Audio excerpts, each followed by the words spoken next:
बात अंटार्कटिका के अनुसंधान केंद्र से होती है, जहां एक कर्मचारी ड्रिलिंग करते समय अचानक बर्फ की सतह बड़े पैमाने पर दरार जाती है। आवाज सुनकर जैक तुरंत बाहर देखने गया।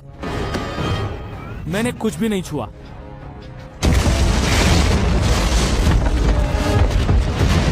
स्थिति को गंभीर पाते हुए जैक और उनके साथी ने तुरंत आगे बढ़कर साथी को बचा लिया, लेकिन वह लाखों डॉलर की ड्रिल मशीन सीधा गहरे खाई में गिर गई। ये देखकर कि प्रयोग का नमूना अभी भी दूसरी तरफ है, जैक ने सहकर्मी की रोकटोक की परवाह न करते हुए छलांग लगा दी और दूसरी तरफ कूद गया। लेकिन जब वह बर्फ का टुकड़ा लेकर वापस लौट रहा था, उसके पैरों के नीचे की बर्फ अचानक धंस गई। वाह! अरे अच्छा हुआ कि जैक बर्फ का टुकड़ा साथ लाया, इसी वजह से वह किसी तरह अपनी जान बचा सका। चारों ओर फैली हुई दरार को देखते हुए जैक के दिल में अचानक एक अनहोनी का आभास हुआ।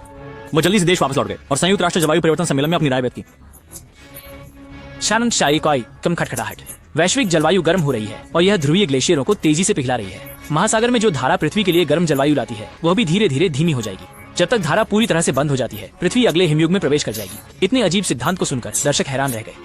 जैक ने अनुमान लगाया कि ऐसी स्थिति 100 या 1000 साल बाद हो सकती है, लेकिन अगर अभी कार्रवाई नहीं की गई तो हमारी आने वाली पीढ़ियां इसके लिए भारी कीमत चुकाएंगी। उपाध्यक्ष ने सुनकर सोचा कि जैक बड़ा चढ़ाकर बोल रहा है।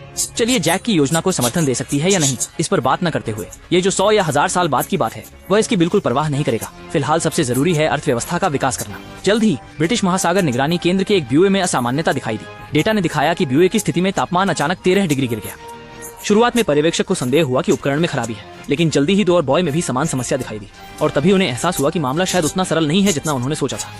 उसी समय टोक्यो की सड़कों पर अचानक से 80 मीटर व्यास के विशाल ओले गिरने लगे और बिना किसी सुरक्षा के लोग तुरंत ही पेस्ट बना दिए गए।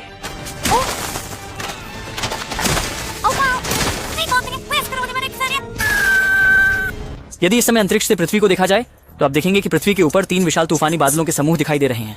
दूसरी तरफ जैक का बेटा सैम जब न्यूयॉर्क पहुंचा तो उसने देखा कि काले पक्षियों का झुंड दक्षिण दिशा की ओर प्रवास कर रहा है। जानवर भी बेचैन और अस्थिर हो रहे थे, जैसे कोई बड़ी घटना होने वाली हो।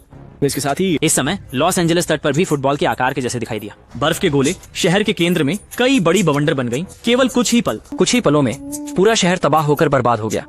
समाचार मिलते ही अधिकारी तुरंत आपातकालीन बैठक बुला लेते हैं, लेकिन उन्हें इस असामान्य मौसम के कारण के बारे में कुछ भी पता नहीं है।